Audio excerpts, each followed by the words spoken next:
राजनीति हो या जिंदगी, पिछले गलतियों से सबक लेकर के ही आगे बढ़ना पड़ता है। नमस्कार, मैं अभिषेक और आप देखना शुरू कर चुके हैं आपका अपना चैनल बीकेएम खबर। देखिए, ये सारे कुछ जो मैंने बताया कि पिछले गलतियों से ही सबक लेना पड़ता है, ये साफ तौर पे जो है कि अभी बिहार में ये राजनीतिक गलियारों में बैठ रहा है। जी हाँ, मैं बात कर रहा हूँ लालू यादव और साबुद्दीन की पत्नी हिना साहब को लेकर के।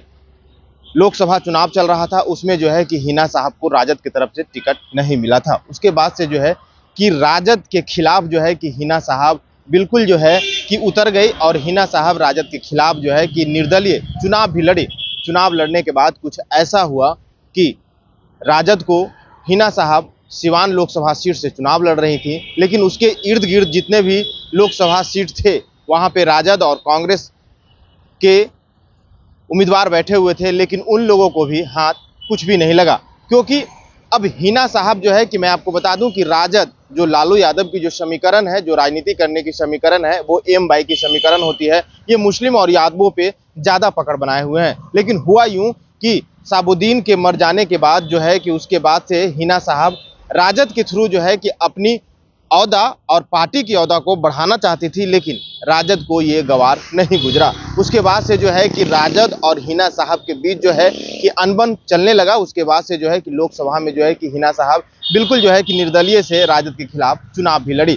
चुनाव में ये हुआ कि राजद को मुंह की खानी पड़ी और राजद को किसी प्रकार का कोई सफलता नहीं मिला। अब लालू यादव 2024-2025 विधानसभा को साधने में लगे हुए हैं। कहीं ऐसा जो गलतियां 2024 में हुई है, लोकसभा में हुई है, ये गलतियां 2025 के विधानसभा चुनाव में ना हो जाए। इस गलतियों को खत्म करने के लिए जो है कि इस गलतियों से सबक लेकर के जो है कि एक बार फिर जो है कि हिना साहब के साथ बैठक कर लिए हैं। और हिना साहब के साथ जो बैठक चल रहा था, उस बैठक में हिना साहब और उनके पुत्र ओसामा, ये सारे लोग जो थे कि वहाँ लालू यादव के साथ बैठक में मौजूद थे। अब बैठक में क्या कुछ बातें हुई वो तो बाहर नहीं आई, लेकिन बैठक से ये कयास लगाया जा रहा है कि अब विधानसभा चुनाव को लेकर के, विधानसभा 2025 चुनाव को लेकर के कहीं ना कहीं जो है कि लालू यादव की जो एम समीकरण जो था वो कहीं कमजोर पड़ता नजर आ रहा था। उस एम समीकरण को मजबूत करने के लिए जो है कि कहीं विधानसभा में जो है कि